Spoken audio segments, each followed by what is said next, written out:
I took a shit. Poopin'. No, wait, I lost it. The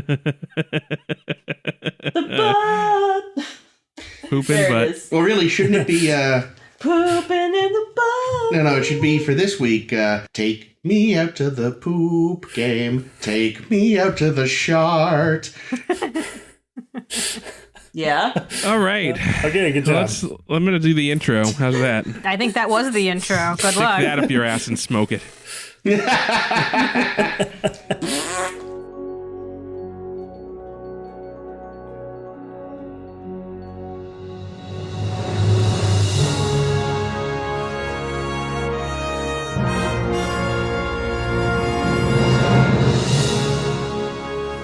Hello, and welcome to A Star to Steer Her By, a Star Trek podcast brought to you by Pixar. Nope. Pixar. Nope.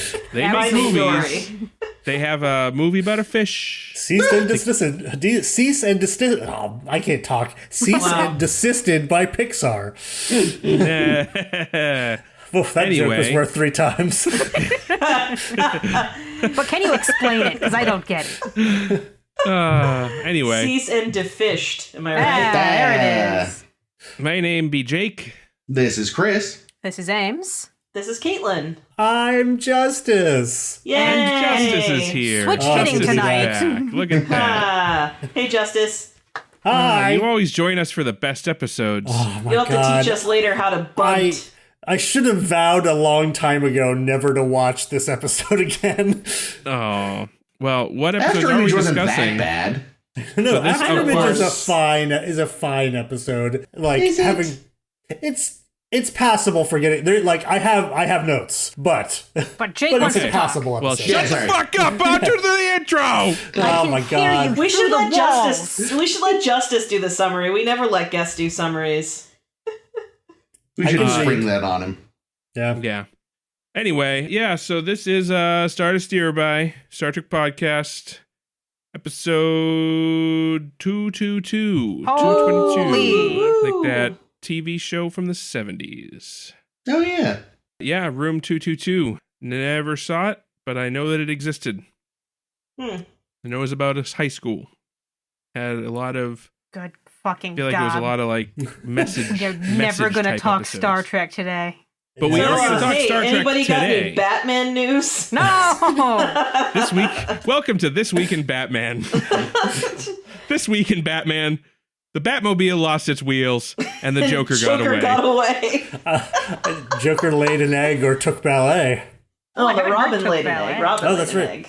Yeah, Robin did lay an egg. Why would I think that the Joker would lay an egg when there's such a... Never mind. Well, He's an you know, asshole. maybe He'd do all because you're kinds of used to shit. laughing at the Joker's boner. The penguin laid an egg. He did. There you go. I like That that. makes sense. Yeah. Ow. But anyway, we are actually talking about Star Trek The Next Shocking. Generation. Are Allegedly. you sure? I'll believe it when I hear it. He's in the next generation, so we're still technically not right. Whatever. Yeah, you know, well, the second episode is about cricket, and Picard was a big fan. Yes. Oi, governor. So this week, we're covering 2 episodes of Star Trek Deep Space Nine. With you so Those far. are Afterimage Eh.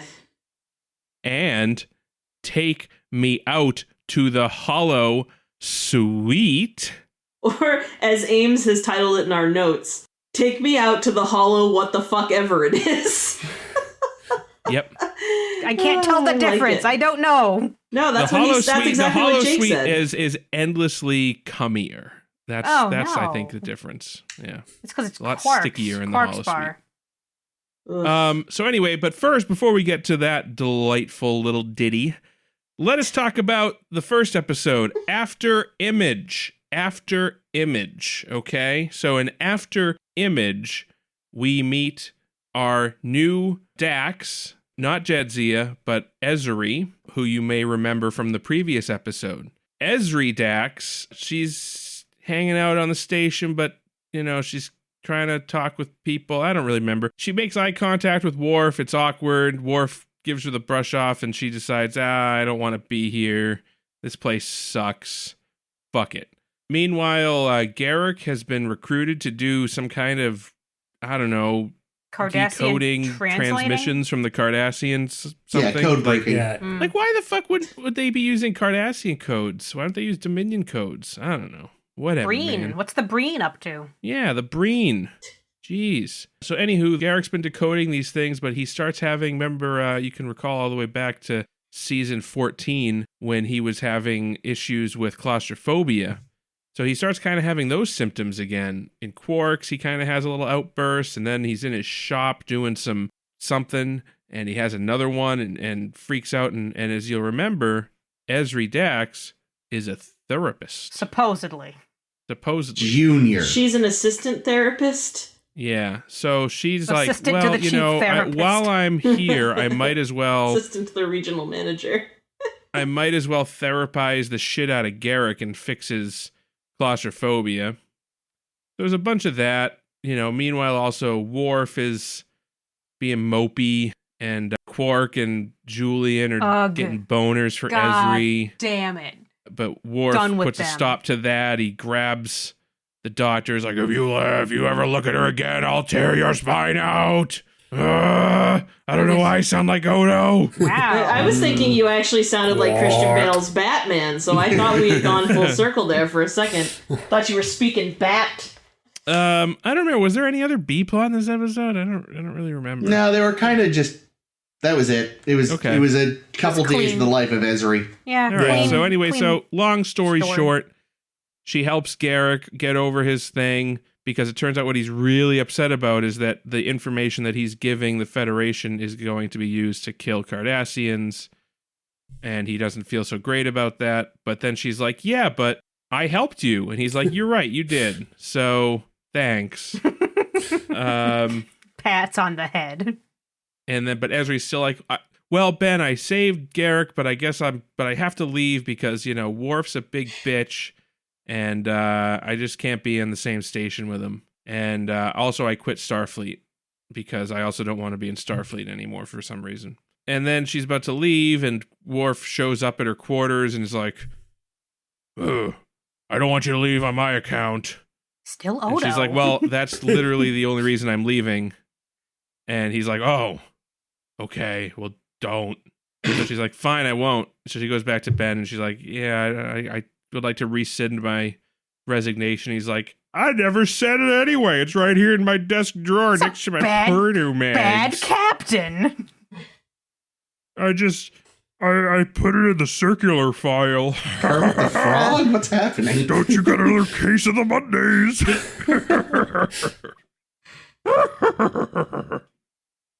Anyway. Was that about it? Afterimage, I think. Yeah, it's a pretty straightforward episode introducing you to Ezri and also having a little bit of additional story go on. Yeah. I think, to be fair to Ezri, though, she didn't think her therapizing Garak was a good idea.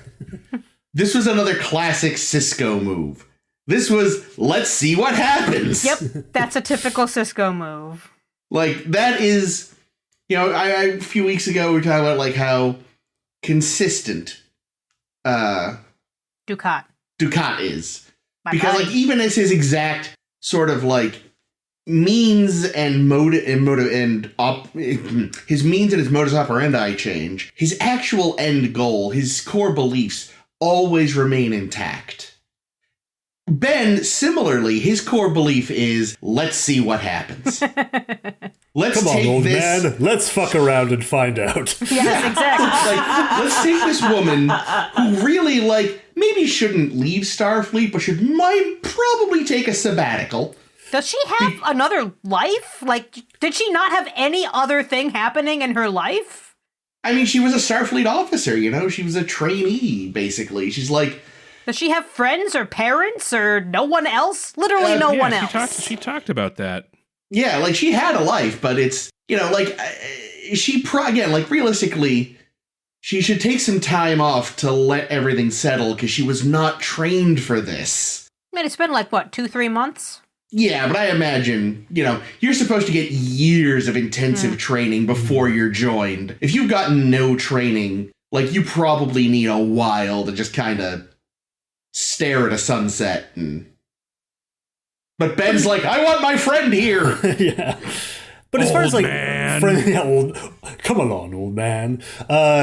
As far as, like, friends and family go, I'm sure, like, in Trill culture, like, as soon as somebody's joined, you know, like, oh, that's like they went off to war. They just, like, you know, they're still around, but they, like, kind of don't exist with you anymore. Yeah. Which, again, like, her family wouldn't have been prepared for that, you know? Yeah.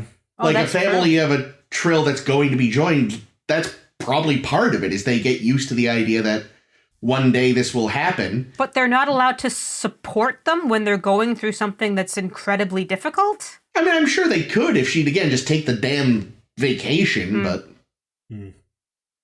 But Ben wants his friend.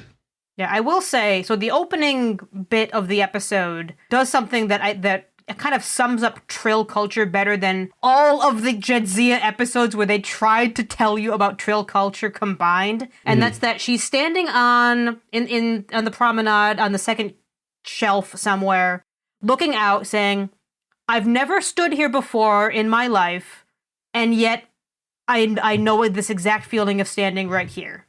And I said, wow, that is exactly Trill culture right there. Yeah. They did it in one line. Good job, Ezri. I have notes for that scene. Say I do have notes for that scene. That scene, she's speaking to Morn, and my only suggestion is Morn absolutely should have understood every bit of what she was going through, and that would have been so perfect. That he if she ended it with like, I'm glad you understand, Morn. You've always understood, and then let's just hope everybody else does, and then continued with the rest of the episode. Perfect. That would have been everything they needed from that. I'd like that.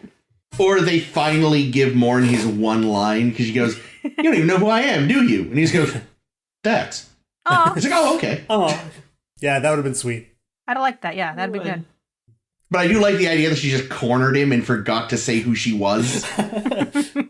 It must be weird. Like, I imagine there are probably moments, because, I mean, she's been Ezri her whole life, but now she's got this fucking cluster jumble. Mm-hmm. Like, there must be moments where she, like, forgets she's short compared to Jadzia. She's like, can't reach the... Oh, yeah, I never could. Yeah, like she looks at the shortest of them all. Yeah, like she looked at Jake at one point and like, wow, Jake, you're a lot taller now. I think that was last week, though. Yeah. Yes, it was. Although Jake, was that this week? Yeah, I was gonna say, but Jake thought she was a cutie this week. Yeah. That's and weird. then that's in the quotes. She's cute. She's also about 300 years too old for you. But also about 300 years too old for anybody else on the ship. It didn't really occur to me, because I was a big Doctor Who fan back in the day, and we sort of always thought about the inappropriateness of like a 1400-year-old alien fucking a 20-year-old Billy Piper from Earth. And who else is he gonna fuck? We're all taking that chance with Billy Piper. You have to understand. Well, that's fair. Look, I still maintain, everyone says that was the first Doctor to fuck was John Pertwee. Because the face he makes when he meets Liz Shaw. Cool. But, not all of us no know idea anything what about that Doctor means. Who. Yeah, what I was I gonna hate... say... That's for the two people that do. I was gonna say that people like more likely to knew who, but that's all. Just that, like, is Dax being kind of a creepy weirdo by like having relationships with creatures who are centuries his junior? Well, his junior. I mean, the thing is, it depends on how you look at it. Because I mean, the individual is still an individual, and they have a standard. Like, we don't know how long a Trill, with or without, is still like the actual Trill Sans symbiote. Like how long they live. You know, they might have a perfectly reasonable lifespan as compared to most other sapient species. Interesting. I mean, the other thing, though, is like, to that point, I think of all the people in the cast, Jake is probably the closest in age to True. Ezri. Oh, that's right, because Julian is over 30 now. I know. Yeah, no, he's old. crumbling to that's dust. robbing the cradle right there. Yeah. And I was going to say, that's the thing that I absolutely hate, is that there's still pushing this, if someone's going to have Dax, it's got to be Quark or Julian, and I hate it. I hate every moment of it. It's back to like season 1 bullshit. I was going to say, what it really comes down to is it's not actually that Sisko thinks the age gap is inappropriate. It's that Sisko knew Curzon. Yeah. And he does not want his son anywhere near Curzon's even memories. Although, yes, I think it would have been kind of funny if the show if they had to do it. I mean, they could just ignore it. But if they had to try something, it would have been kind of funny to try to make Jake and her an item just to weird everyone out and make Sisko super confused. Not all the characters have to be an item with somebody. Oh, no, That's I so agree. irritating. I agree, don't get me wrong, but because they seem to insist on doing it, I wish that had been the path. Yeah. The ideal... But did you hear how much Jadzia secretly really loved being sexually harassed by Julian every day? The only thing that made that scene bearable was then her telling him, like, it would have been you, and that clearly utterly destroyed him. Take like that, Julian. That almost made everything else worth it, just to watch him crumble. Yeah, but I also kind of hated that. Not because it made him crumble, but just because... Yeah, no, that's true. It's absolutely awful. It's really, like, we didn't need any of that. It was dumb. No. We gotten Julian to progress past that. Nope, we're dragging him back by the heels. Yeah, they've gone meta, basically. And, hate it. Hate it. Yeah, I'm just really annoyed that, there's two main female characters on this show. And, they had Jadzia and they kind of, not ruined Jadzia, but having all of the boners for Jadzia for all those years was stupid. Yep. and gross. Boys! And now they have an opportunity to reboot that character in a way. Yeah. But they like of all the things they kept the boners. Yeah. Like, no. Like, if any... Again, you don't need to justify it, but again, TV writers are idiots. Like, if they felt like they had to justify it, you just been like, look, I'm still trying to figure out who I am. I don't know. So I don't need a relationship. I suddenly have 7 or 8 other relationships that were sprung on me.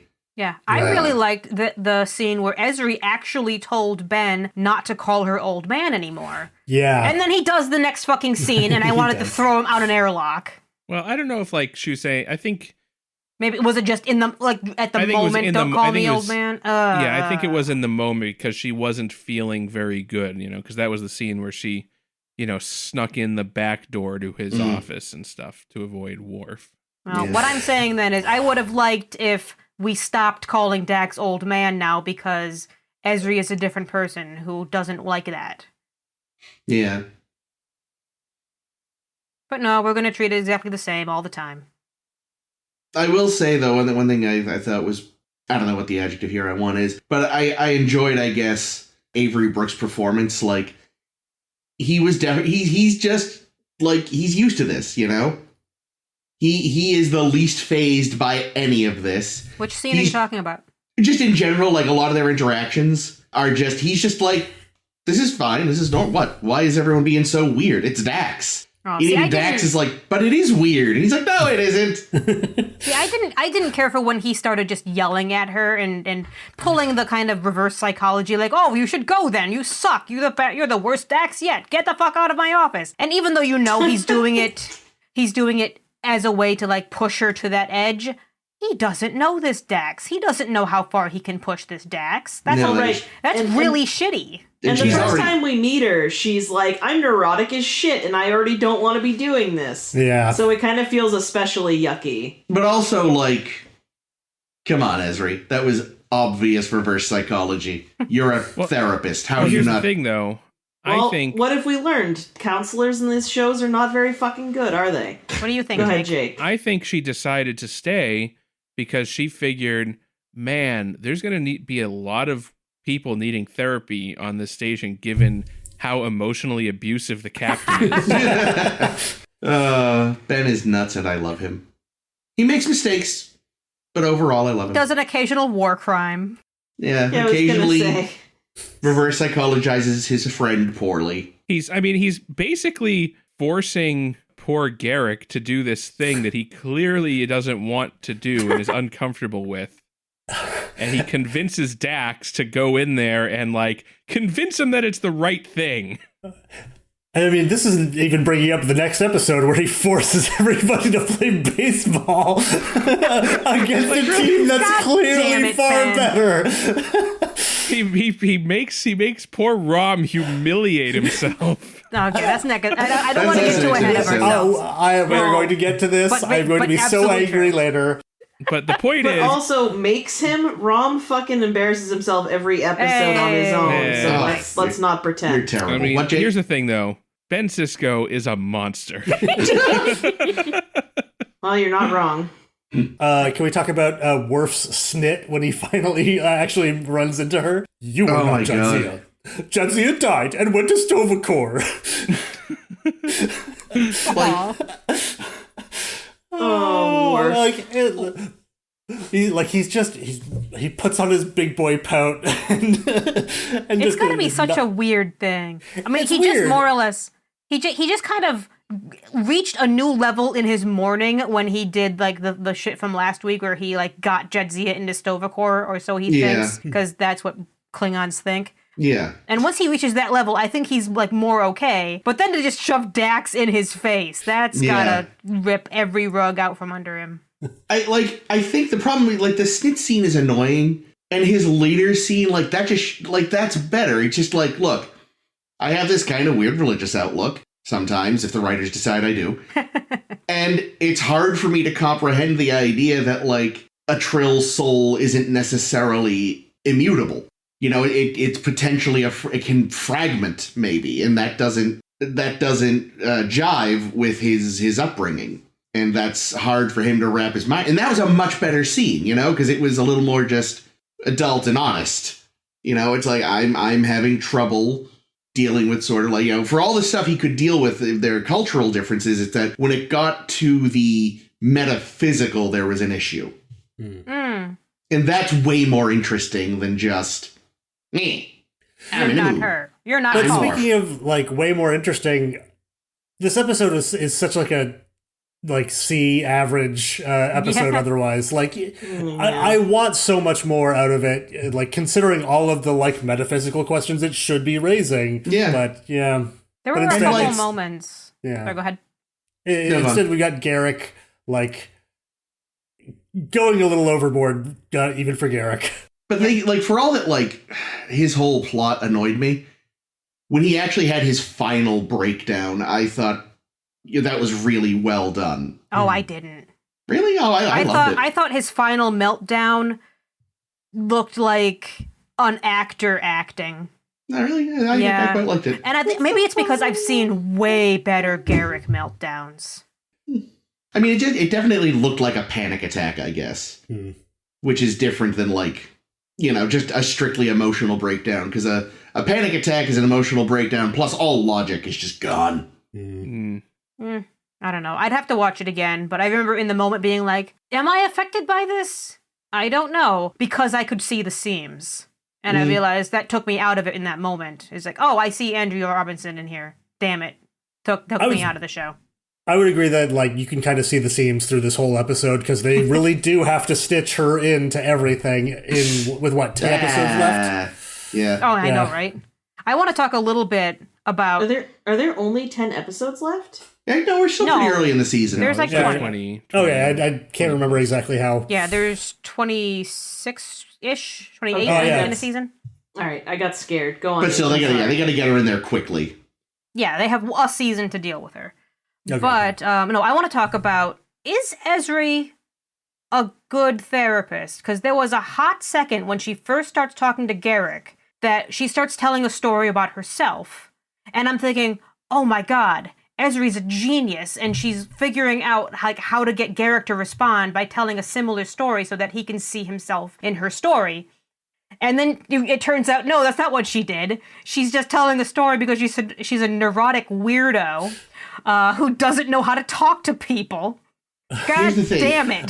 Ezri is a bad therapist because of what we've talked about before. They don't know how to write therapy on this show. Like Liz said when she was on, if only they'd ever consulted a therapist like they consulted every other kind of scientist and doctor. Because it very much is like, everything she does in the episode is very much like how 90s television understood psychiatry. You have a breakthrough and you're magically better. Even though she says you have a breakthrough and that's the start. And I was like, oh, yes, you understand. Because I mean, the thing is, you know, you go to therapy sometimes and like, I go to therapy. I know what's wrong with me. I already know why I'm a fucking mess. And that doesn't magically fix me. That's why I see a therapist and eventually took pills. But like, oh God, I can't wait. This is still that, huh? I said I just can't wait to get on pills. Oh, it's amazing.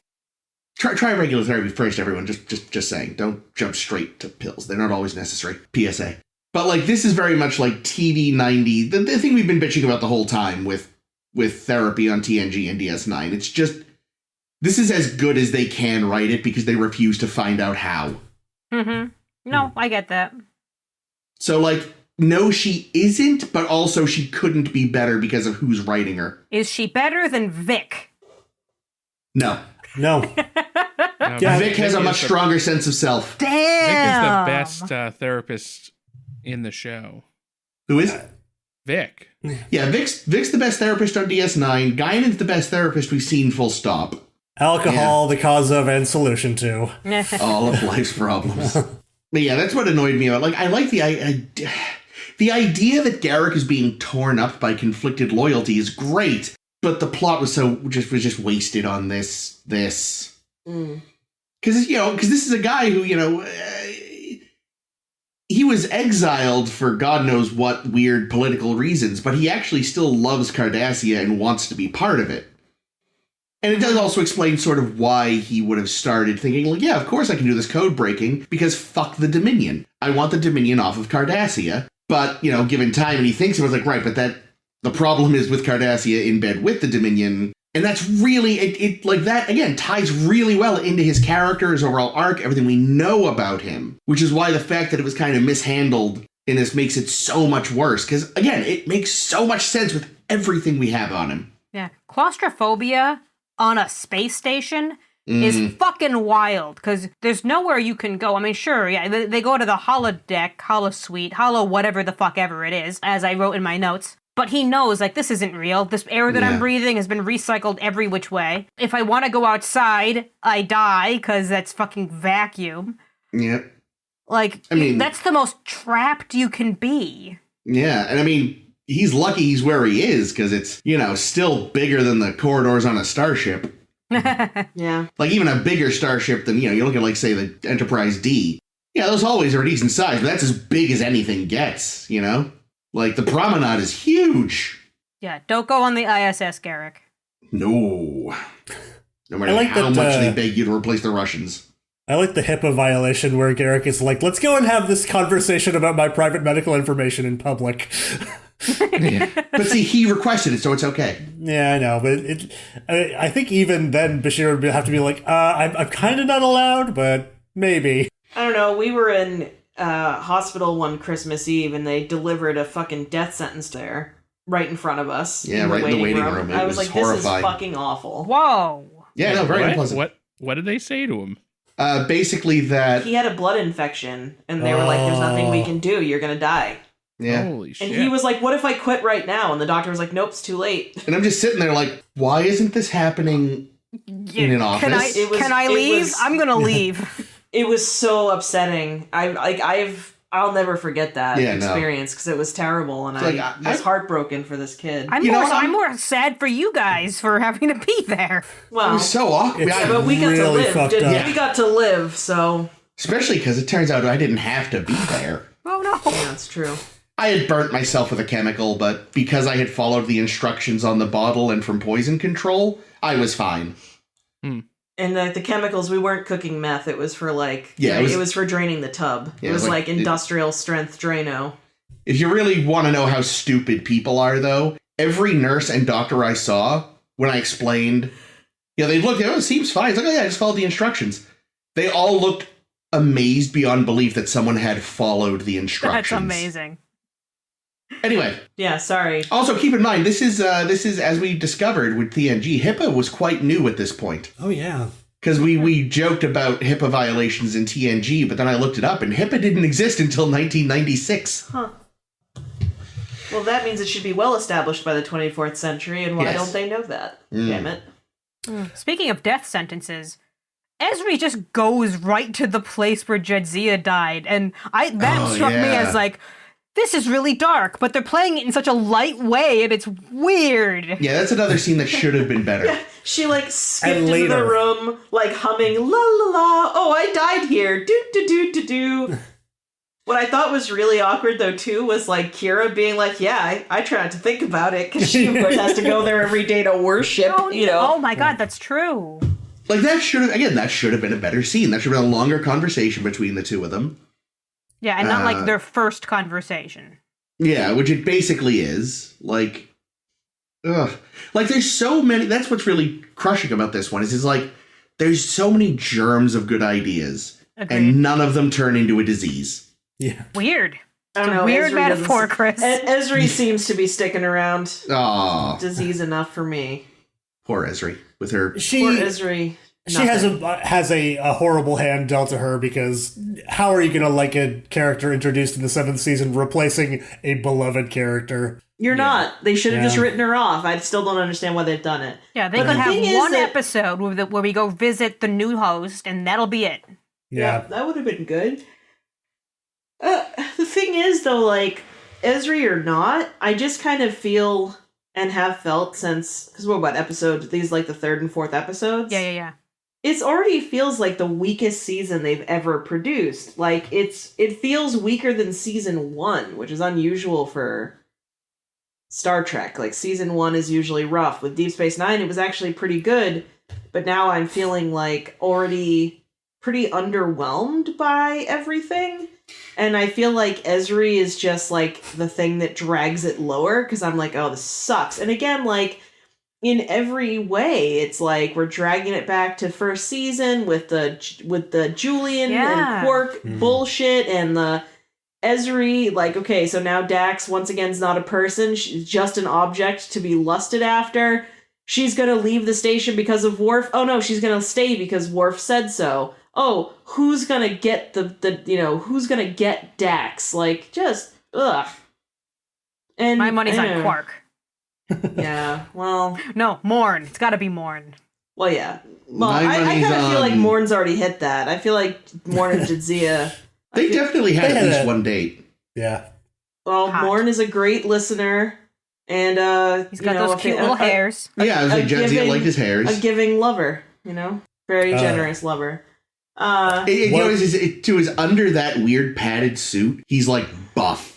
Like, he's got like a Diglett head on just a bodybuilder's body. And I've you know seen that I've seen that pebbling, drawing. that pebbling that's on his skin, I mean, that's pretty pleasurable. Ooh. Oh my god, his whole body is ribbed for her pleasure. That's Oh right. my god. As a side Wow. note, I thought it was really excellent that the Garak's big trauma, super straight Garak, the big trauma in his life was being stuck in the closet where his dad put him. No. And that he could have left at any point, but he was keeping himself in there. Yeah, Elim definitely no homo Garak kept in the closet. I was like, really? Come on now. So, Now, combine Ezri that should with have been like, the I bet you Julian could help you with this problem. combine that with the Ezri quote of "These pronouns are going to drive me crazy." Oh yeah, I thought that was really funny too. I thought that too. Yeah, definitely funny in retrospect. Yeah. Yeah. Especially like now, where literally as we're recording this, there's like all of this. Yeah, isn't Maddie that in the what morning I was just gonna say? bullshit. Isn't that exactly what Maddie in the morning said as he Yeah. left his show? Was these pronouns are driving me crazy? Yeah. Something like that. So this just occurred to me. Oh, Years and years in, because I've been aware of this show for since I was a teenager. Elim backwards is Mile, Yes. and Julian's other boyfriend is Miles. Oh, that's right.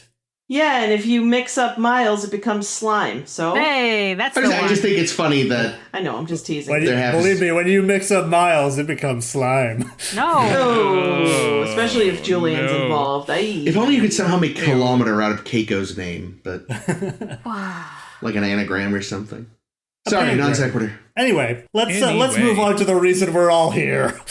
Yeah. Really? Oh Already? boy.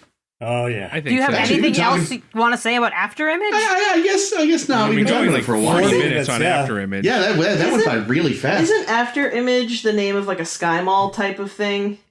No, Sharper Image. Damn it. Sorry. You can remove that or not. I don't really No, care. keep it in. Good. Brookstone. Anyway, Brookstone was like the gentleman's Sharper Image. That's right. You're gonna get a nice leather massage chair and a Zen waterfall and just the electronics that are black, shapeless obelisks. I kind of miss going into stores like that, though. I don't know if they even still exist, but there was always useless garbage in there. Mm-hmm. But it was always fun to look at. Yeah. I actually got a So chair expensive. massage at a mall this weekend. It was great. Nice. I know how to party. I will say I tried it. It hurt like a motherfucker, but when I was done, I did feel better. I Yeah. felt it in my back for days. It was great. Anyway, Holosuite, Jake. Holosuite. All right. So in our next episode, we'll be talking about Take Me Out to the Holosuite. Let's see what all happens. Not so, much. It's a regular day in Deep Space Nine, and a blast from the past comes for to see Sisko, and we have this real tense, kind of bitchy, passive-aggressive conversation between Sisko and his rival Solak. The one emotion Vulcan. Vulcans are allowed to have is smug. Yeah, so he's a And smug petty. piece of shit. And He's racist. really petty, and we find out that and super racist. But anyway, we come to find out that Solak, who's ostensibly here to get his ship fixed, actually what he wants to do is challenge Sisko to a baseball game. Of which Sisko immediately accepts because he loves baseball. And there's nothing else more important going on right now. Yes. So he gets the crew together, says, "Hey, we're starting a baseball league." Meet Doesn't me on the actually take anyone Holosuite." else. And they're all like, "Okay." So they do tryouts. I don't know. There's don't not too think much they to go did. into. They kind of do. They have like a little practice. They play catch.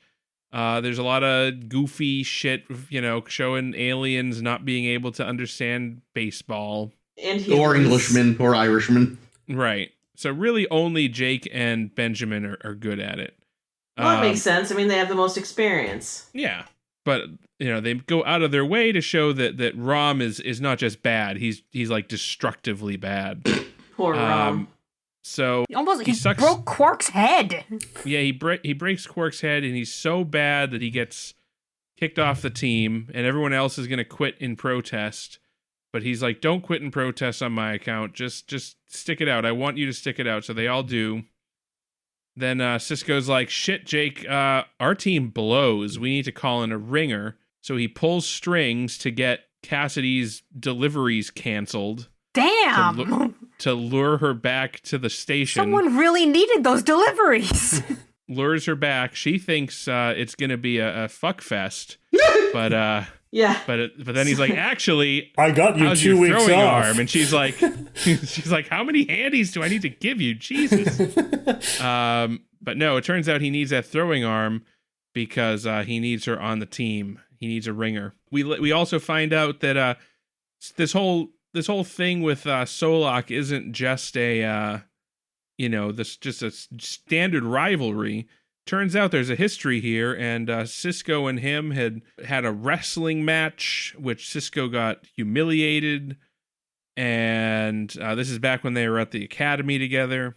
And then Solak, not only did he humiliate Sisko in this wrestling match, he bragged about it for years Via academic paper. and used Sisko as the example of human inferiority.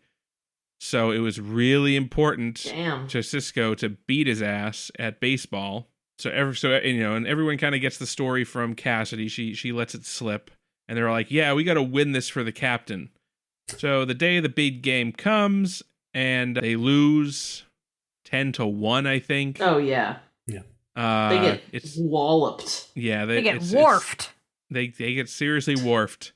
But it's all good because they had a good time, and in the end, Sisko ended up even getting Rom back in the game, and he hits the one Bunt. or he It's a bunts. He fucking accidentally bunts and allows Nog to score. so that it wasn't a shutout. And the moral of the story is fucking Vulcans. The moral of the story is what? What just happened that we watched? They're in the middle of a war. And they say, let's take 2 weeks. 2 weeks to play a baseball game that nobody cares about. I'm so glad we have justice for this episode so much.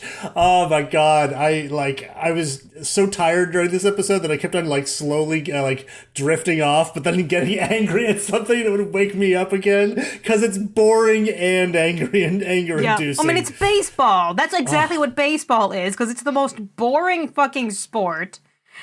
There's no plot. There's absolutely no plot. All the things Jake just said was Jake fishing for plot. Yeah. Oh my god. Yeah, it's strangely out of place. I have additional backstory that will make you hate this episode more. Before we get to that, I didn't hate it. Yeah. What were you saying? Shut your mouth. You shut your whore mouth. Before we get to that, I'm sure Cassidy still got her fucking in. I'm sure she pegged Sisko with a strap on in the shape of a tiny novelty baseball bat. Yikes. So, there's a question about that, actually. I don't pay attention to any of this. Why is Cassidy on the team? What is this team supposed to be composed of? Because it's the idea was Vulcans are the best. Okay. Is that the best against a random ragtag team of everybody else? Is it the best against the Deep Space Nine? In which case, not everybody here is a member of Deep Space Nine. It's not Starfleet, because there's people who aren't in Starfleet. What is the idea here? He just wants to be a dick to Sisko. Yeah, it wouldn't matter who else. It could have been a team made up of holodeck baseball legends. He could have gotten the Monstars. Buckeye. Just a whole bunch of Buckeyes. Yeah. Running around.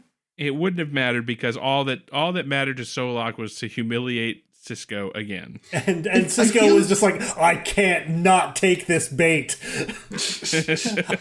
What I find funny is I feel like one of the complaints about Enterprise when it came out was the characterization of Vulcans in it. And I was like, there is so much precedent in all the previous shows. Especially this guy who, what the fuck, Starfleet? The man is openly racist. Why have you not drummed him out?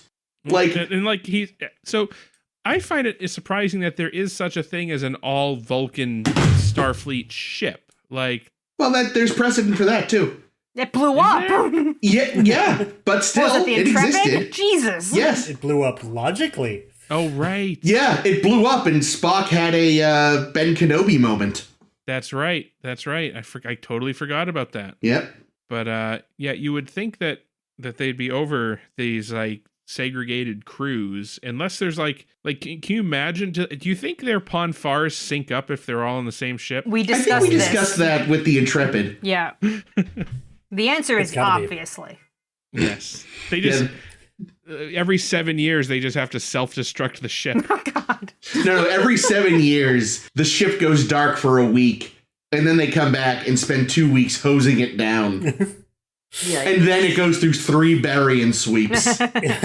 Yikes. It's just every 7 years, one Starfleet ship becomes a Carnival Cruise Line for just, the old retirees who are living it up. Yeah. So Caitlin doesn't mind this episode, is what I'm hearing. Yes, and now she's dead to me. Tell me more. Tell me more. Tell me why this is good Star Trek. No. Whoa. I didn't say it was good. I said I didn't hate it. I think that's actually what I said. Okay. Still incorrect. Continue. No, that's fine. Listen, Justice. I don't know. Okay, first of all, Ames, surely you cannot deny that watching Odo do his umpire stuff was delightful. Yeah, there were 2 highlights of this episode. Literally everything Odo does was which is usually the case, best. Except when he's plowing foundlings. And we got two great wharf lines out of it, which were also amazing. What were the 2 wharf lines? Oh man, it was we will destroy them and find him and kill him. I cracked up. After the, hey, batter, and he just goes, death to the opposition. Yes, that was amazing. Yeah, so there's actually 3 Great Wharf lines. Yeah, 3. Well, these things do come in 3s. So the other thing is like, at the beginning, when I was watching, and like, Rom was like, doing his dumb little runs and his shitty little throws and his fucking stupid bullshit and not having his back of his head duster on. I was like, man, I hate Rom. And then he was like, oh, no, guys, don't quit the team. I want you to play. I want to watch you play, please. And I was like, okay, I fucking love Rom. God damn it, this fucking episode. Whoa. She felt so bad for Rom. I was so sad for Rom. There was a good like, Rom arc. It is actually, like, you feel touched a little at the end, like, oh, Rom gets to, like, watch his son do a nice thing, score a point. You see a nice Rom moment. But what was the actual arc of this episode? Have you seen the film Rudy? No. It's basically Rudy.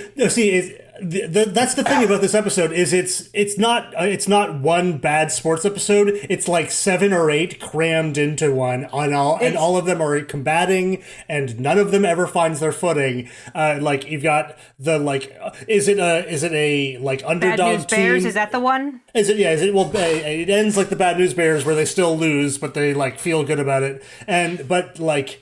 But why do they feel good about it? Like they just they don't get the win, which doesn't complete like the Sisko thing. They're not like, they feel the ragtag team that, you know, doesn't really come together to like somehow work. There's so many like sports metaphor, like movie metaphor things that they try to get to, and none of them they follow through, and because they don't have time to cram them all in. The problem with this episode is I don't feel like anybody on Star Trek actually likes baseball.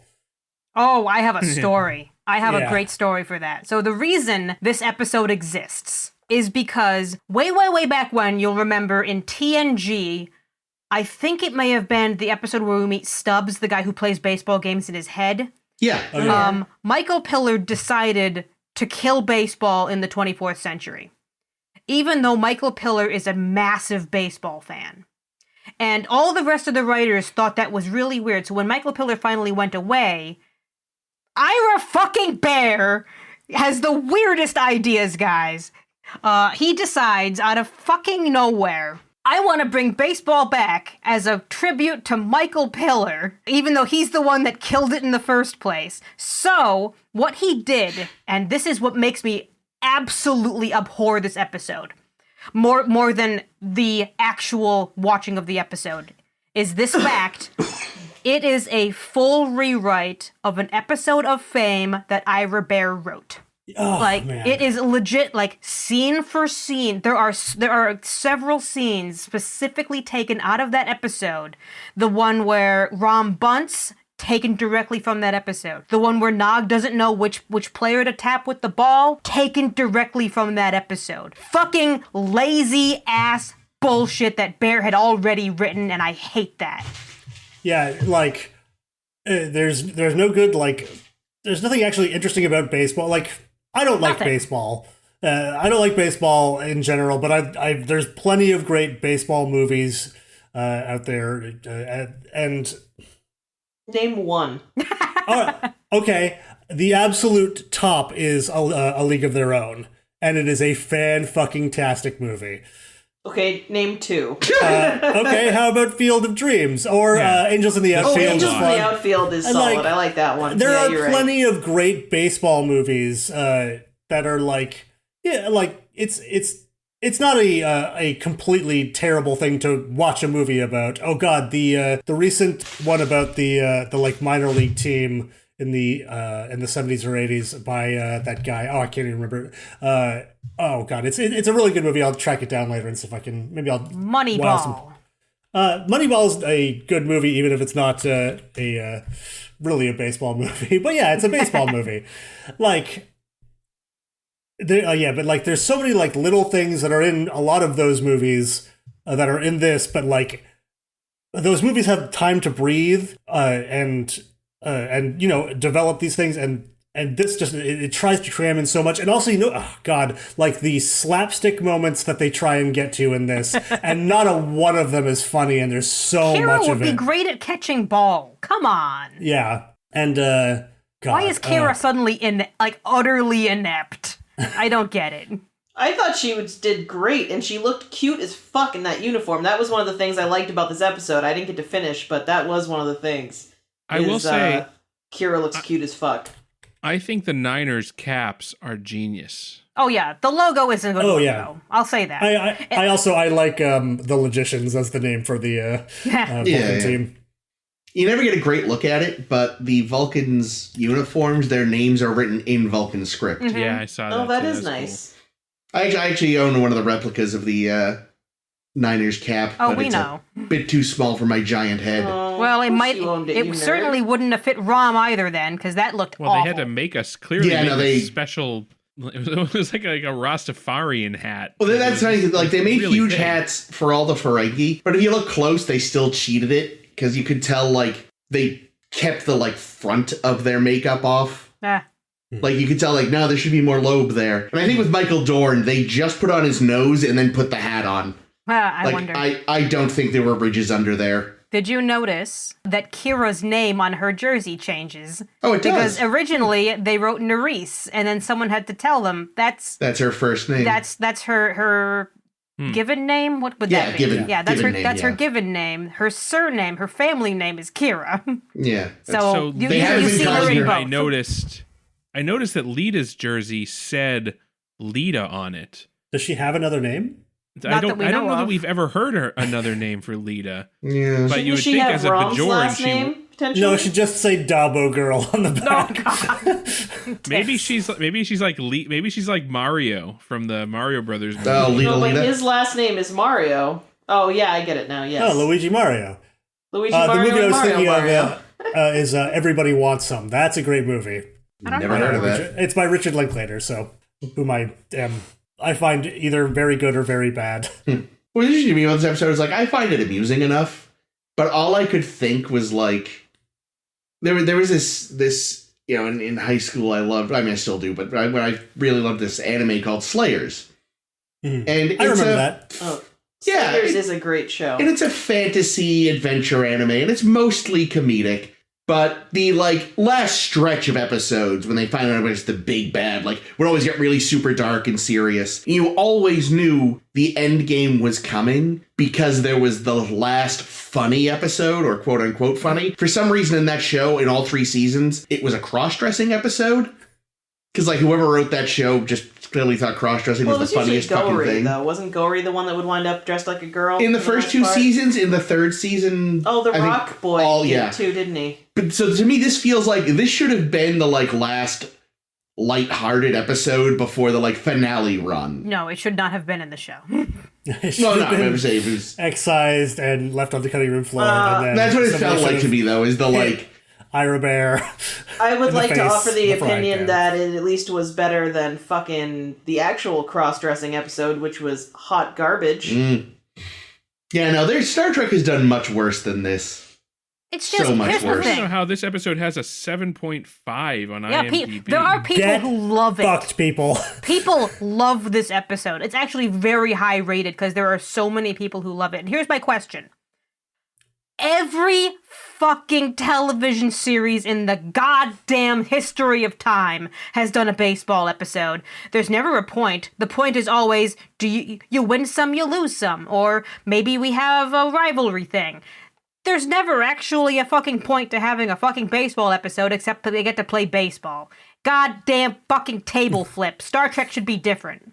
I guess for me, though, it's like, because it's been so long established how much Ben loves baseball, it's actually kind of interesting to see him finally get to play it. Why? Sort of. But he's I such a don't terrible understand. coach. He's a terrible he is. coach. He's such a bad coach, and you like he loves this game, and he's always so good at otherwise getting them to do shit, even if it's like by throwing them in face first. Why is he so? If he loves it so much, why can't we see that? And like it just Because makes him letting- unlikable. He's letting his emotions run away with him. This whole thing is that it's about Ben learning to, like, be the bigger man and realize Don't rise to the bait of some terrible Vulcan racist who should have been drummed out of the Corps for being so incredibly openly racist. What the fuck, Starfleet? The man has written multiple fucking papers about, like, his race's superiority. We call that a Nazi on this planet. Yeah, but we're okay with it now, remember? Ugh. Also, I'm sure the Vulcans are the ones actually in charge of getting those printed, so I'm sure True. they don't care. I mean, it does explain why there's, you know what, let's let him helm an all-Vulcan ship, because otherwise there's gonna be a court-martial when his crews fucking kill him. I haven't even gotten to my actual notes on this episode. I think this episode is great. No, that's a lie. I will hit you. I will hit you if I have to. I don't know. I don't know. Some of the gags I thought were okay, like The things Odo we gags. mentioned. The Worf gags, the Odo gags were Oh, I fine. love the Odo gags. But yeah, it was mostly garbage. I also what made Ben Sisko think that he was going to be better at baseball than the Vulcan? He has prophets in his head driving him insane. That Good could point. explain it. Maybe he was hoping gotta the be prophets would show up, like angels in the outfield. Ah. Yes. What? Oh, They showed yeah, sure stood up and waved their arms. And be like, go, Christopher Lloyd! Go! Help Tony Danza before cancer takes him! see, I Is that figured what out. happens? Yeah. I figured How did I out forget what could have made this episode even better Uh, if they had Vic out there singing the anthem. That's true, because he's a holodeck character. Yeah. He could just swoop in. Also, boy, they're really stretching the limits of like how big the Holosuite can I know, spread right? out. What? How does this work? I Yeah. also can only assume they nixed the crowd in the first moment because it would be impossible to get shooting done. Yeah. Well, yeah, because they would have had to film the whole thing with the same crowd. And a baseball in the game same takes seats. roughly 15 hours. It's also just cheaper to just have them at the very beginning and the very end. Yeah. But if they were going to have a couple of extras, they probably should have had them during the tryouts. Maybe one on the team, because it's not like anybody really gives a shit. Nope, no extras. Only characters we've seen before. See, there's a better version of the episode, which I must admit, I don't hate this one either. It's fluff, it's pointless, but I was entertained. But if, like, he comes out and the team does phenomenally well, like, they're crazy good, they destroy the Vulcans, and everyone's like, what the fuck? And then after the Vulcans leave, you know, Sisko's like, end program, and everyone vanishes except, like, him, Jake, and Cassidy. And then the others kind of peek around like, can we come out now? I don't understand. Yeah, I lost that's what it should have been. I lost the thread. Like, in other words, he secretly just replaced the team with holographic lookalikes. Oh, No, here's what it would have been. the They would have Vulcans played were the still game. real, though. Yes. Okay, I They would didn't have get played that. the game. Yeah, sorry. They would have won, and like it's a big celebration. And then the last moment of the episode, Sisko walks into Solok's quarters to gloat, and he holds up the holo disc and goes, "It's a fake."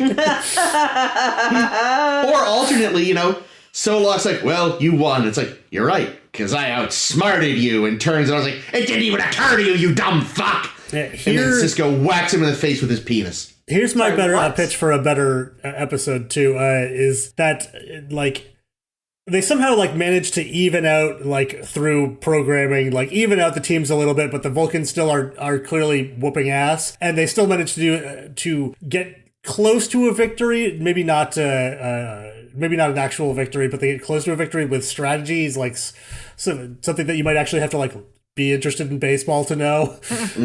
And then if they'd done that and like they come to like a understanding, it would have been also passable fluff. But it's just like it's such a dumb ending as far as I'm concerned. No, I don't know. Well, I kind of especially like since they spent watching so much them time. own that Vulcan with sick burns. They spent so much damn time in the episode, like going over the rules, and Yeah. it really didn't pay off, other than the Odo ejecting Sisko joke. Yeah.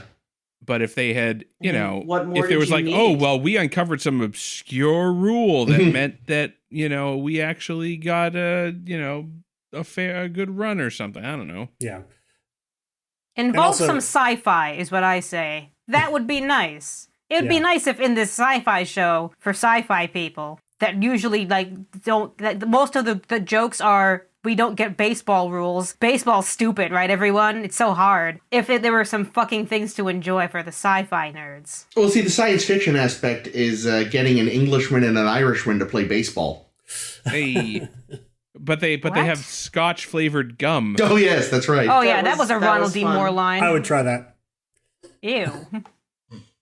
I would try throwing that directly into the trash. But at least they were doing that instead of like chewing tobacco or something fucking Oh, the disgusting. network probably wouldn't have allowed it. Well, I mean, I would hope not, but I mean, but Also, I that's like but how that's the- actually the, what they fucking do, isn't it? They're not eating Scotch infused gum. We have continuity with O'Brien's shoulder Shoulder? problems. I actually thought that was a nice touch. I was like, yes, he does fuck his shoulder up very frequently, doesn't he? Of course his shoulder exploded. Yeah, no, I mean, it's dumb, but I was entertained enough. Are you not entertained? I just think it is any other baseball episode of any other show. It See- just wasn't special at all. The thing is, you keep saying that. I apparently don't watch enough TV because I can't think of another show I've watched that's had a baseball episode. Wow, really? Friends, I'm sure, had several. Oh, I they did never. football. Hmm? They did football on Friends. Futurama, Just Shoot Me. Oh, yeah, okay. Futurama had Ball, that's true. The Simpsons. Well, Simpsons has a thing for every sport by the Would end. you like me but- to see me hit a few dingers? Yeah, but what? Yeah, but there's a Dingers! very famous Simpsons episode that's actually really good. Oh yeah, there's that episode, which is a About really the great. It's technically about softball, but Yeah. Oh, yeah, okay, yeah. So there's the Simpsons softball episode. I've never watched Friends. I did watch Just Shoot Me, but I don't remember the baseball episode. It was Yeah, definitely a Futurama baseball episode. has like, oh, I believe you. I just don't remember it. the only thing I remember from Um, Just Shoot Me is chicken pot pie. So But yeah, no, like maybe I just don't watch enough TV, but yeah, I don't really. Not many baseball episodes come to mind. No, there is a list online that I found before. I don't remember any of it right now. Yeah. But yeah, I just know I've seen a bunch. The ones that pop up on Google Phil are Grey's Anatomy, South Park, Criminal Minds, Samurai Champloo, Simpsons, Psych, and then the last one here is DS9. I forgot there was a baseball episode of Samurai Champloo. I've seen that show too. It's a good It's a show. damn good show. I don't watch a ton of anime, but that's a damn good show. Yeah, no, it really is. anime. Um, Yeah. That makes sense there with it because the only countries on the planet that care about baseball are America, Japan, and like some Latin American Cuba? countries. Yeah, handful of Latin American countries, the United States, Canada maybe cares. Japan. It's a dumb game. I mean, but again, I don't like sports. I'm the wrong person to talk to. Like, I don't even. I thought maybe like, oh, a lot of people who aren't really super into sports do like soccer though. Maybe no, fucking tedious as any of them. Sports No. is tedious. Oh, Except but when this they're in sports. episode, Tedious. aired during the World Series, guys. Oh, of It's course. got a tie-in. Oh, that's cute. So I'll say this of baseball. I've been to baseball games. I've been to Fenway Park. Mhm. Same. It's fucking horrible. Boring as shit. Uncomfortable seats. Don't go to Fenway Park if you're a fucking fat person because it sucks. Unless you got somebody in that can get you into one of the suites upstairs, then go There you for go, it. that They got could nice work, chairs. but- Yeah, Yeah, then you But don't I have will to watch say the this. exactly. You can If just, I will never seek it out, but if I happen to be like channel surfing and there's a baseball game on, something about it that I will watch a baseball game on TV. I have never seen you watch a baseball game, Jake. I don't usually channel surf. That's true. the We haven't thing. channeled since we have Netflix and like the wealth of shows at our fingertips now. We never channel surf. yeah, or if really, I'm it'd have to be driving really and- slim pickings to be watching baseball these days. Yeah. Yeah. Well, if I'm driving and there's a game on the radio. Maybe I'll listen to. Oh, That's it's even worse on the incredibly radio. boring. That's even. No, it's fine on the radio. I actually It's find it fine better on on the radio. It's just What percentage You know, of people who crash their cars from falling asleep do it while listening to radio broadcasts? 100%. See, I'll say I did once. I remember. I think we had a baseball game on in the background while I was doing something else. It's great auditory white noise. yeah. If you yeah, don't, I think that's if you're not invested in the game and don't actually want to pay attention It's to it, not meant to be watched. no, it's terrible. It was invented when there was way less to do. If I'm going damn. to sit in a bowl in the direct sunlight for 4 hours and drink, there's a lot of better things I can watch. Yeah, Badminton is Justice. great. Yes. I just thought of my good baseball movie, Yeah? the Damn Yankees musical. Okay. That That's a film good one. fucking rocks. And the Rookie devil of the is in Year. it. Rookie of the Year is a pretty good classic. everyone loves I don't that know Charlie that one. Sheen one. I don't know that one either. Major League. Major League is very good. Isn't Scott Bakula in the terrible straight to video third oh, one? no. I think Does that so. make this a Probably. 10-forwardable No, film? no, Okay, good. Thank no. you. Why? No. Although he almost did say "Faith of the Heart," so that was great. Yeah, he's like, we've got faith, we've got heart. basketball. Basketball There you is go. actually a lot of fun. I'm not gonna lie. I was like, man, they should actually make that a sport. I could almost play that because there's no actual running involved. Like pickleball. You ever play pickleball? I never That's a played good pickleball. one. It's like tennis with a wiffle ball and ping pong rackets. Oh no, Yeah, that's I don't know, crazy. it's some fucking. Is that a New Hampshire thing that we? No, do I've heard the word class? There's pickleball a- before. There's a tennis court, what looks to me to be a tennis court nearby that has pickleball stuff over by it. There you go. We got tennis courts near us. Let's get wiffle balls and ping pong paddles and get to it, kids. Oh man, so actually, I remember I was given tickets to a Fenway game once. Me and two of my friends went. This was when we were in high school, and it's the baseball park. And we're teenagers and we're shooting the shit and we're casually swearing. And this horrific old crone in front of us, who's probably dead by now because this was 20 years ago, and she was a billion then, turns around and croaks through her rotting teeth. How dare you? This is a family place. It's like, you stupid fuck. This is Fenway Park. They don't let you in if you don't swear. Yeah, What the meanwhile, hell? Someone behind you is probably dropping racial slurs. Oh, yeah. And she's like, oh, good, carry on, gentlemen. Yeah, no. When God. are you going to learn to curse at the Puerto Ricans like the people behind you? Old young man? Bostonians are the worst fucking I hypocrites. like those little square ice cream bars they sell at Fenway. They still sell those? I haven't been in. I don't know. Oh, yeah. I don't know, but I I haven't been to remember Fenway them in fondly. 15 years. I have only ever seen a hockey game at Fenway Park, which was There we go. great. Oh, yeah, no, I just... It's funny, because back before Deadspin, fired all their staff and ruined the page, it was always interesting Deadspin reading... is... Sorry, they're a sports website. Got it. But I read them not because I cared about sports, but they would often tie into sort of larger issues in the world and how sports are affected by them or are complicit or whatever. And It was the good ownership, it was, and ownership decided they had to stick to sports, and their staff quit simultaneously and started their own website. And I think the readership dropped off pretty drastically. But there were all these articles about the fact that baseball really is dying. Good. And it's so, they keep trying to push through things to modernize it, but, the fucking people in charge are just so stuck with tradition, and it's then your sport's gonna die. What would they do to make it... I don't understand. Just little things to make it faster, like a shot clock, for example. A shot clock? What is Yeah, I that? don't know what you would call it in baseball, but, A pitch clock? yeah, not letting the batter just stick around for 1,000 years, which I think they maybe finally implemented that, because a batter, technically speaking, doesn't have to get up to the plate by a certain time, so they'll kind of hang back and swing around a bit, and the pitcher doesn't have to pitch within a certain time, and it's just all these little things they want to implement to make the game faster that would literally, it's seconds here and there, but they add up to a significant amount of time coming off the game, but there's just constant resistance to it. Which, I mean, there's ones of minutes. Let's be honest, that really is why it's the American pastime. It's shooting yourself in the foot for the sake of idiotic tradition that's just hurting you. Yep, we have this million-page rule book. We have to make sure between every play that we've abided by every single rule. Yeah. Okay, but guys, remember how cute Odo was while he was practicing his umpire calls? Yeah, Yes, and that that was great. Odo was great. I liked that a lot. Yeah, I don't know. I thought it was fine.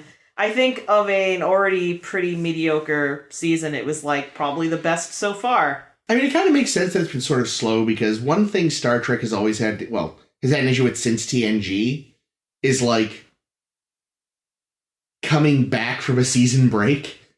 Like, think of, all the times you talked about the start of the season of TNG, the second half of a cliffhanger was like they would do a really good job setting up a cliffhanger. And then they almost never stuck the landing. Chris, just because you love Times Arrow Part 1 doesn't mean that they're really good at setting up first parters and blows. No, I'm thinking You're more only thinking about Best of Both Worlds. No, but I feel like we most of the time were like outside of that one even it was like the second half was always a little underwhelming. I think the second half of Descent was better than the first. Which one was Descent again? Descent was the Four Lore. Lights. Lore takes over a bunch of Borg. Oh, yeah. Oh, yeah. Yeah, I think you're right there. Like the setup was kind of but the second part was better. And yeah, that wasn't a season finale one, but yeah, the second half of Times Arrow. No, of Oh, The Spock episode. Redemption? No, but Reunion. I'm thinking of yeah, David Warner. Four and Lights Lights there. And what Chain the of hell? Command. And Jericho. It's not Chain of Command. That's again an opposite one where like the whole first episode is painfully tedious. All the good shit's in the second half. Star Trek shouldn't do two-parters. Is the lesson here? Oh boy, we're gonna have a ton of two-parters in Voyager. Maybe Every they're better other at them. week is a fucking two-parter. But yeah, so it's like because the first two episodes are really coming back from the end of the first season, and that was a mess. And I'm hoping they'll hit the gas soon. But yeah, I mean, they do hit the gas by the end of this season, and it's really going at the end. The final, the last final 10 half episodes, of the season I think is really good. Yeah, the final 10 episodes are the best thing, our best serialized storytelling that Star Trek has ever done, as far as I'm concerned. Okay, I'm looking forward to seeing last what 10 they of do. this season? Of this season, yeah. Oh my god. Yeah, you're really in for like so much good stuff. God, I love Kai Wynn. But there's Jake has another. so bizarre. Jake had a thing about Max Grodenchik he wanted to bring up. Oh, I thought we talked about this before, but somewhere I must have just heard it elsewhere. But like Max Grodenchik was a semi-pro ball player. Oh yeah. What? Before becoming an actor. Really? So yes, maybe I just read this on Reddit or something in the past and it just stuck with me. But yeah, I see it here. It's on Memory Alpha. Yeah. The obvious joke there, as that he, of all of the people that were in this episode, he's the one that actually played baseball That's funny. professionally. Yeah, he specifically played in the episode. He played left-handed because he just couldn't be bad with his right hand. See, it's funny. I was gonna say, and I forgot to. Like, oh man, so Ames, which person secretly was like in college ball or something? And well, it turns out somebody there you was. go. And Jake Yeah. had this week. There Yeah. you go. You know who was reported to be the worst player on the team? Ben Sisko. No, Oh. Nana Visitor. Oh, that doesn't surprise me. When they showed her like throwing shit, I was like, "You are terrible," and I could tell it wasn't fake either. It was Well, like even trying to look bad, she looked horrible. I was like, "This is just you really suck." It's kind of funny. You can tell like Sherlock Lofton did a really good job of doing the like pitcher leg movements, but then his arm was all wrong. Because he's like fucking 80% leg. Leg, yeah. Dear God. But yeah, you can tell like most He of those becomes people. more leg every fucking week. By the end of the show, he's just gonna have pants like up to his nose. That's basically gonna be all. Jake Sisko is just gonna be transformed into fucking legs. Oh God, that reminds me. At the end, Does? yes, at the end of Afterimage rather, they had him in a really nice coat. They have finally learned how to dress him, and it's amazing. Listen, I also have a crush on Jake Sisko, but you can just say it. It's okay. He's a No, good-looking man. it's more that just they put him in the best outfits, and if I was built like him, I would want them all. I'm just glad that he's finally getting some screen time this season because it felt like Yeah, we would Season's just go 4 many episode in. episodes without seeing him, but so far we've had 4 4 episodes that included Jake, which is nice. I do like that Ben was realistic. You know, at the end, he's like, I let 10 through. It's like, yeah, but had they been human, you would have let through, like, 2 or 3.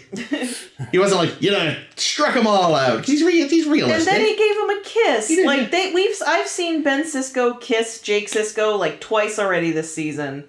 And I continue to love their relationship so fucking much. They really do have, like, one of the best father-son relationships on TV. I just love it. I love it. It's so wholesome. It's so sweet, and it's so, again, like, hate to say, but against stereotype, and it's like, thank you, God. Like, thank you. Like, Stephen I. Robert, your fucking beard is ridiculous, but you're doing this thing right, so... We didn't talk about it much, or you started to mention it earlier. It also was fun at the end, watching them all dunk on Solok, or whatever the fuck his name is. Solok. I like that he's the captain, it says here, of the Takumbra, and all I can think of is that just sounds like a Discovery Klingon, 100%. It definitely does. Takuvma and Takumbra. Takuvma. They open a shop that sells that wretched mushroom tea. Sounds awful. What's it called? Takumbra. Kombucha. Kombucha, there it is. Kombucha. Oh my god, Takumbra kombucha. It works. Takumbra kombucha. Yeah, and I like it's the a fucking gross drink. I like the don't forget to wear my spots, and what is it Quark says, like, for such an intelligent race, you really suck at identifying humans or something. I don't know. It was something like that. Humans. The way I said it was like, this episode is basically that meme that goes around now with the guy like getting the medal and he kisses the woman and he sprays himself in the face with champagne, but then he's like 3rd place. Yeah. It's like, this is the original version of that. And Solok's at the top being like, what's going on? With your manufactured victory, or whatever he called it. Yeah, I thought that was them trying to pull break them with logical fallacies, like they were the robots from I'm Bud. Basically is what he did. Why are you happy? No, you know what it is? It's like that episode.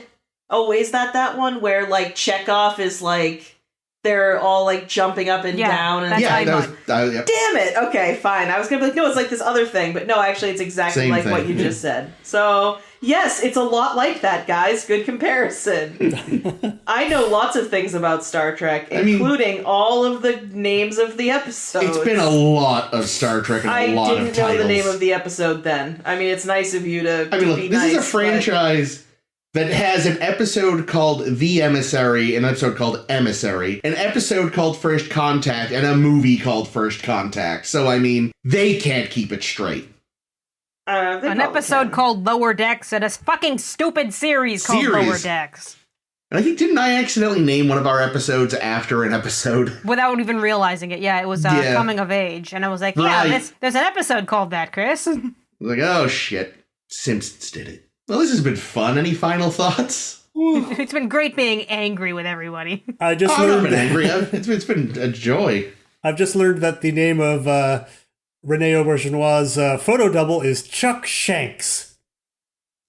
Now, see, that sounds like a baseball player from 1915. Yeah, it kind of does. Like the early days, like, yes, Shoeless Joe Jackson and Chuck Shanks. Or a butcher. Shanks. I feel like they start calling him the Mutton. Shanks. Wasn't a member of C-Lab 2021 called Shanks?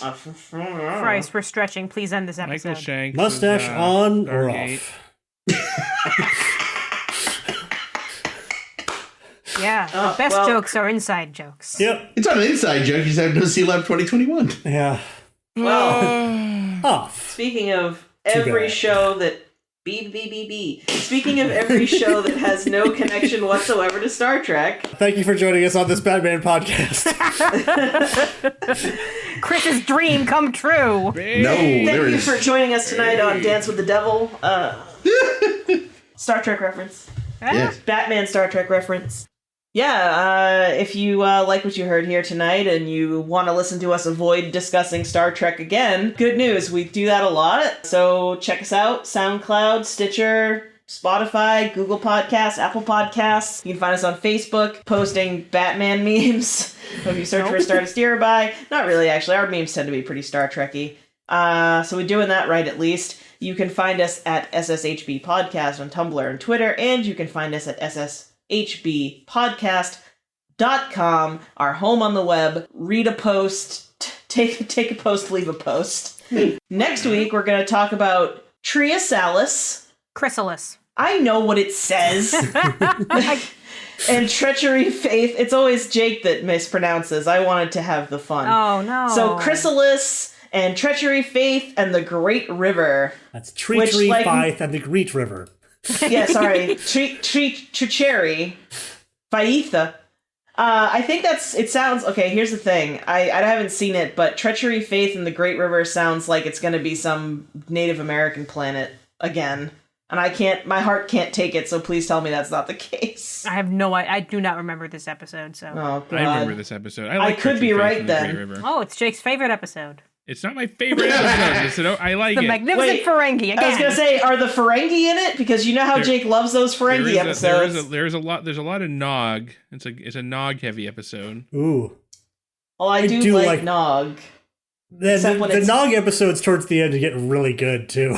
Yeah, I continue to love Nog. He had a good ha-ha moment. Oh, yes. In Take Me Out to the Holosuites, and I was like, ha-ha, Nog.